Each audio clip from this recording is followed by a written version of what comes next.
Anda masih menyaksikan debat Capres 2014. Ini saya kira sesi yang paling ditunggu-tunggu. Dalam sesi ini, kedua Capres kembali diberi kesempatan untuk saling bertanya dan menanggapi. Jadi, setelah jawaban pertama diberikan, Capres yang bertanya dapat menanggapi jawaban. Kemudian, Capres yang bertanya dapat menanggapi jawaban tersebut. Waktu untuk bertanya cukup 1 menit, dan untuk memberikan tanggapan 2 menit. Capres nomor urut 2 mendapat kesempatan pertama untuk bertanya. Bapak Joko Widodo, kami berikan waktu 1 menit dimulai dari sekarang. Terima kasih. Saya ingin bertanya kepada Bapak Prabowo, bagaimana pandangan Bapak mengenai pengembangan ekonomi kreatif? Karena ini sangat mengurangi banyak sekali pengangguran. Terima kasih. Silakan Pak Prabowo, 2 menit waktunya dimulai dari sekarang. Terima kasih Bapak Joko Widodo. Ekonomi kreatif adalah sangat penting bagi kita karena tadi jumlah penduduk kita sangat besar dan anak-anak muda kita sangat banyak. Kemudian ekonomi kreatif ini adalah bidang di mana kita bisa bersaing dengan bangsa-bangsa lain. Karena itu memang pemerintah, siapapun yang memimpin di masa yang akan datang harus investasi besar-besaran di bidang pendidikan untuk mendorong kualitas generasi muda kita sehingga ekonomi kreatif ini bisa menghasilkan suatu nilai tambah bagi bangsa kita. Jadi saya sangat mendukung ya setiap upaya, setiap program untuk meningkatkan persaingan kita, daya saing kita di bidang ekonomi kreatif. Disinilah mungkin keunggulan bangsa kita, karena kita juga punya naluri seni di darah kita. Kita punya naluri seni, rakyat kita punya bakat di bidang-bidang kreativitas, dan kalau ini diberi kesempatan, ini bisa menghasilkan sesuatu devisa yang banyak di alam abad ke-21, di mana sekarang banyak sekali perkembangan teknologi mengarah kepada teknologi maya, teknologi telematika. Saya sangat mendorong pembangunan ekonomi kreatif. Pak Joko Widodo, silakan menanggapi. Waktunya mulai sekarang. Ya, bidang-bidang ekonomi kreatif seperti musik, animasi, kemudian seni pertunjukan, kemudian video, kemudian produk-produk kreatif baik desain bisa desain produk yang kita ini mempunyai kekayaan yang sangat banyak. Ini ruang-ruangnya belum diberikan dukungan penuh oleh pemerintah. Dan kita melihat kalau ini diberikan dukungan yang penuh oleh pemerintah, ekonomi kreatif kita ini akan bisa dikembangkan. Saya berikan contoh seni pertunjukan. Kita mempunyai budaya dari Sabang sampai Merauke yang luar biasa banyaknya. Kalau itu dikerjakan dengan manajemen panggung yang baik, dikerjakan dengan manajemen lighting yang baik, dikerjakan dengan manajemen promosi yang baik, saya kira menjadi kekayaan pariwisata kita yang bisa kita tunjukkan kepada dunia. Animasi juga sama. Animasi kita ini banyak kita ekspor ke luar. Banyak sekali kita ekspor keluar. Tetapi yang menikmati banyak bukan kita, karena komandan yang ada di sini perusahaannya perusahaan-perusahaan dari luar. Oleh sebab itu saya ingin kembali menyampaikan kepada Bapak Prabowo, bagaimana ekonomi kreatif ini bisa dibawa ke mancanegara, karena ini menyangkut anak-anak muda semuanya. Yang bekerja di ekonomi kreatif ini ada anak-anak muda kita, umur 20, umur 25, umur 30, semuanya banyak yang bekerja di bidang ekonomi kreatif ini. Terima kasih. Pak Prabowo, silakan menanggapi, waktunya mulai sekarang. Baik, Saudara Joko Widodo dan saudara-saudara sekalian, ini tim penasehat saya mengatakan, apapun nanti jangan pernah setuju dengan yang disampaikan Saudara Joko Widodo. Jangan pernah setuju. Itu nasihat, tapi saya ini bukan politisi profesional. Saya kalau ide yang bagus, saya harus bilang bagus. Jadi saya tidak dengar. Saya tidak mau dengar penasehat saya. Saya ya sejalan dengan Saudara Joko Widodo. Ya.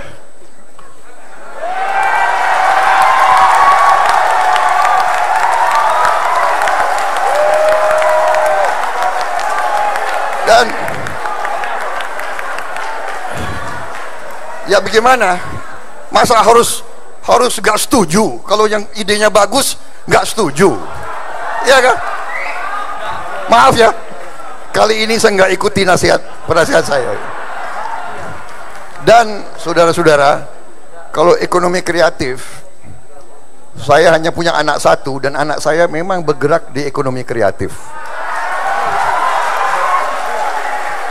Dan dia sebagai desainer, dia juga sudah muncul di mancanegara, ya. Jadi saya kalau soal itu ya terima kasih, saya dukung Saudara Joko Widodo. Baik, terima kasih.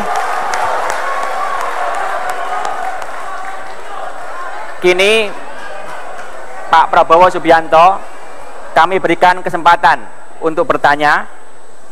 Waktunya 1 menit, dimulai dari sekarang. Saudara Joko Widodo, kita tahu sebentar lagi negara kita akan harus menerima arus dari tetangga-tetangga kita.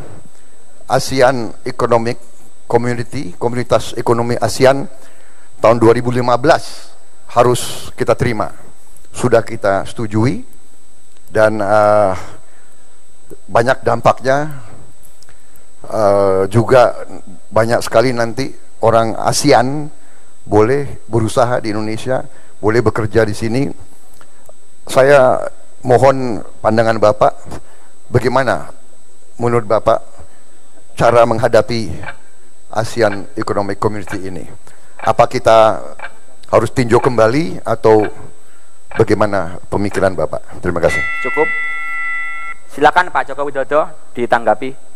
Waktunya mulai sekarang. Terima kasih. Ya, ini sebuah fakta yang harus kita hadapi. Tahun depan ASEAN Economic Community sudah di hadapan kita. Tetapi saya meyakini dengan ekonomi kita yang tumbuh baik, dengan entrepreneur kita juga tumbuh sangat bagus, keberanian untuk menerobos ke pasar global juga sudah dilakukan lebih dari 25-30 tahun yang lalu. Saya kira buat kita tidak ada masalah. Hanya pemerintah harus memberikan dorongan agar mereka menyerang lebih dahulu, masuk ke negara lain terlebih dahulu. Ini strategi. Yang kedua, pasar yang ada di domestik jangan sekali-sekali bisa dimasuki oleh pasar dari luar. Caranya seperti apa? Saya kira banyak sekali. Hal-hal yang berkaitan dengan perizinan misalnya. Saya kira daerah bisa memberikan kecepatan apabila memang itu adalah investor lokal, investor domestik. Dan kalau yang dari luar, ya nggak apa-apa lah, sedikit-sedikit disulit-sulitin itu. Inilah saya kira memang semua negara melakukan itu, ada barier. Mereka menghambat tetapi tidak kelihatan, dan ini saya kira tidak usah lewat sebuah instruksi. Saya kira semua orang tahu bahwa kita dengan nasionalisme kita, dengan ekonomi berdikari kita, saya kira kita bisa melakukan itu. Dan jangka panjang tadi di depan sudah saya sampaikan, hanya ada satu cara, pembangunan manusia.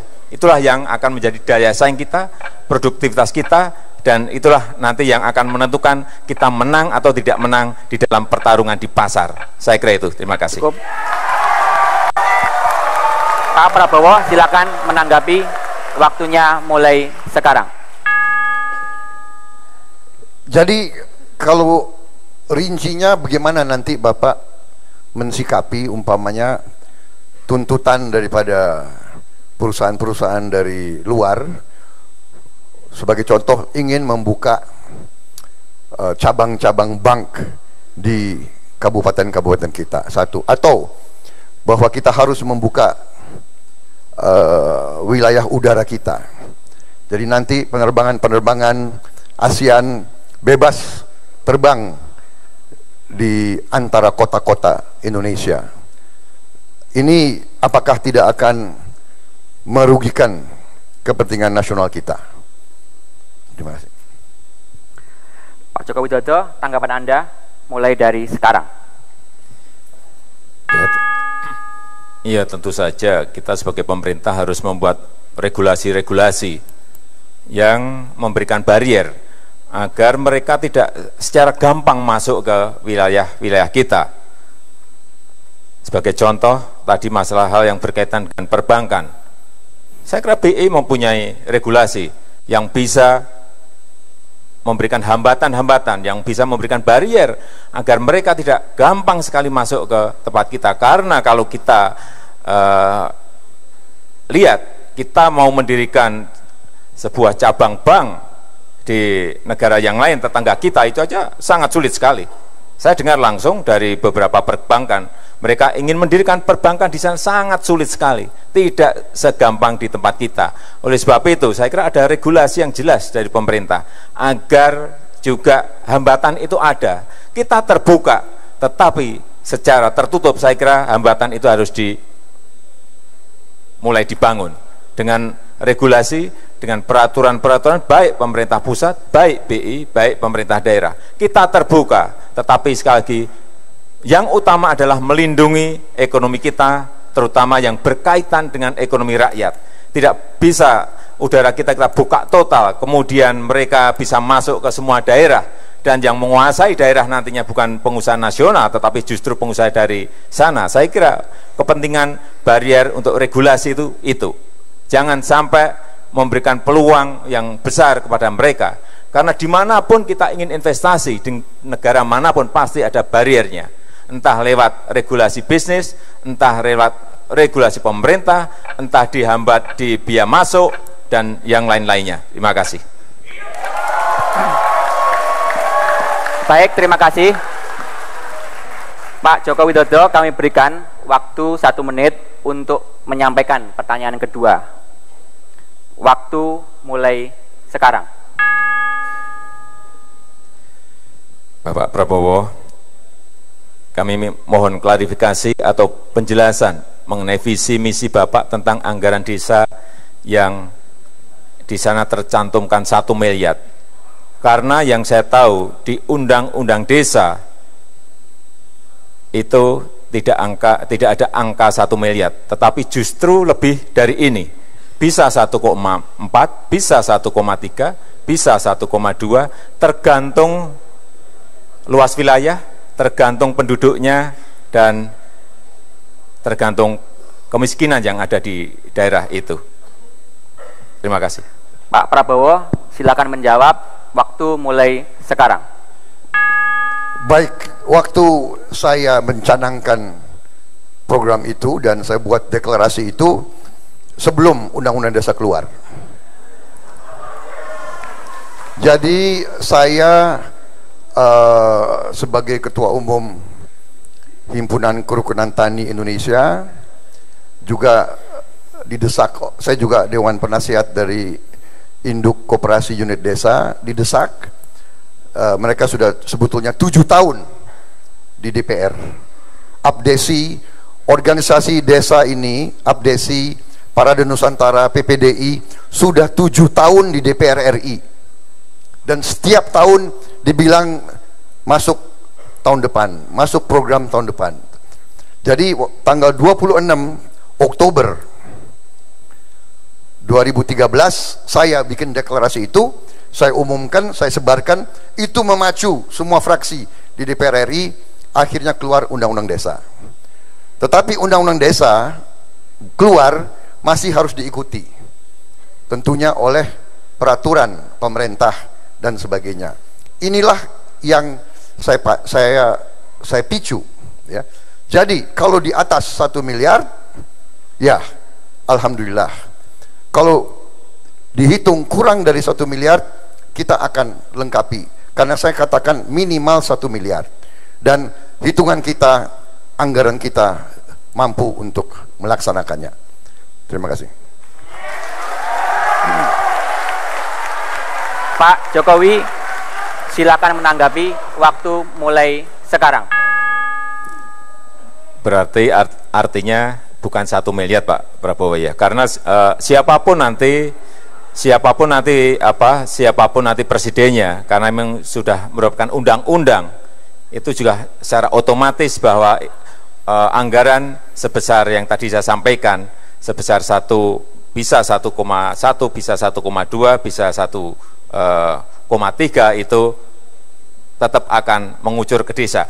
Artinya yang ingin saya sampaikan bahwa visi misi mengenai anggaran desa 1 miliar itu berasal dari undang-undang, bukan dari visi misi Bapak Prabowo. Pak Prabowo, silakan menanggapi, waktunya mulai sekarang. Saya tidak mempersoalkan berasal dari mana. Yang penting uangnya sampai ke rakyat di desa.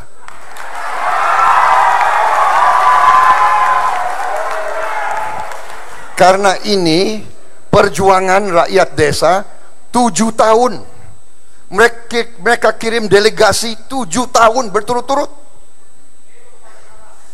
Jadi saya bikin deklarasi, dan dalam visi itu adalah komitmen.